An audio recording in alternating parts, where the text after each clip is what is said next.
Hi everybody, it's Angelo. Today I'm going to respond to a request made by Alex.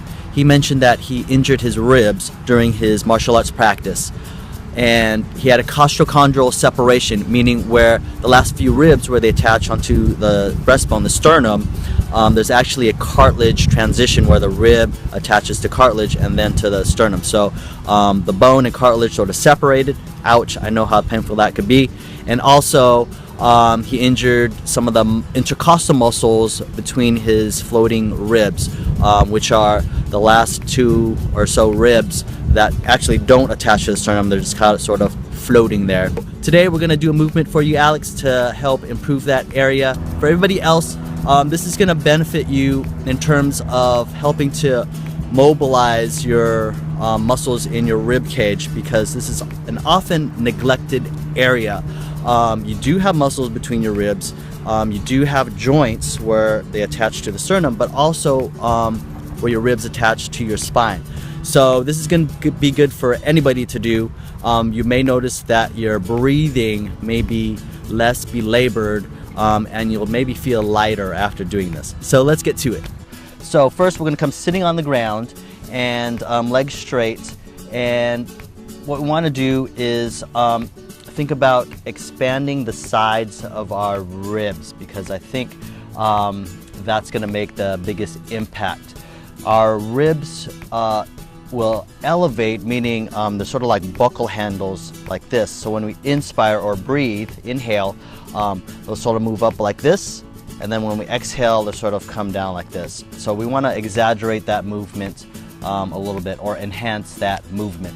So we'll start with hands. We're going to take one hand to the side here. So just kind of reach out until you can bring that hand flat on the ground without tilting so much. Okay, so come out directly from the hips, and then we're just going to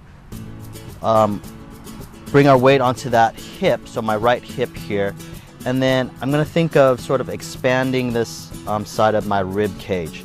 So with this movement, you can inhale as you do that, and then exhale. You're going to push and exhale away. Okay, so you could also think about your hip and shoulder moving away from each other as you lean, and then trying to move them towards each other as you press away.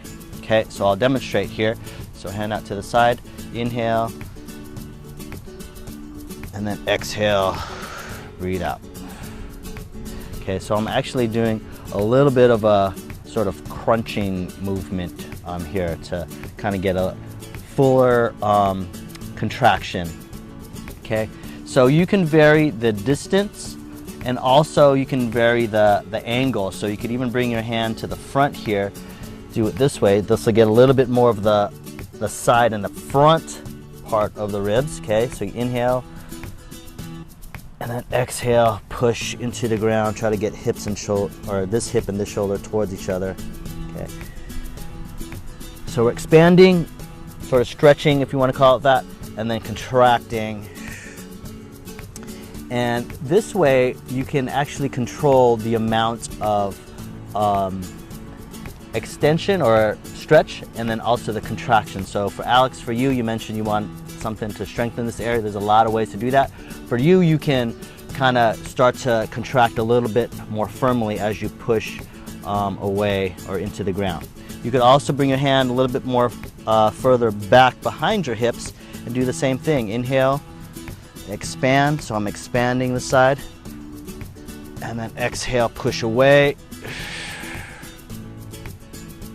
sort of do the crunch.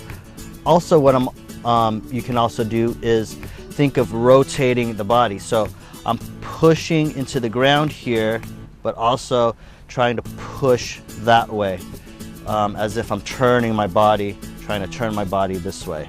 Okay, so this will get the obliques as well.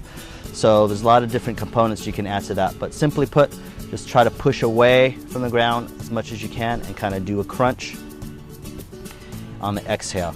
Okay, you can do that on both sides. All right, so we'll do that movement.